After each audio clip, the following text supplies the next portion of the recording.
Theoretically, it was possible. And so with that in mind, I mean, I started drawing a line from the UK all the way out across Asia and then down. This is really, I mean, this is where the idea was born. It was in the army.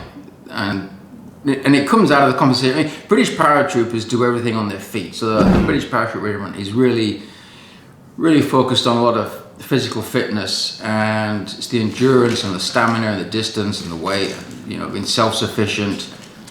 And all of that plays into ultimately lots of questions like, well, how far could you go, kind of thing.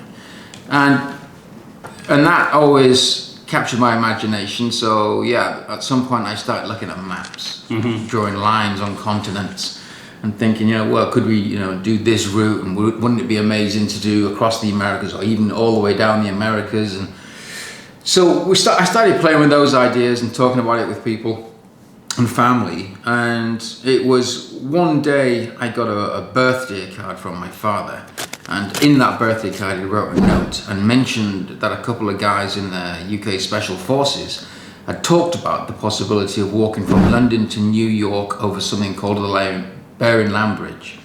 And now I'd never really been exposed to this Bering Land Bridge idea. So that created a bit of a fuss. And I remember, because the Bering Land Bridge, that, you know, short gap between Alaska and Siberia, between those major continents, but it's not really a land bridge, or at least it hasn't been for the last, you know, at least 12,000 years or something, since the last ice age.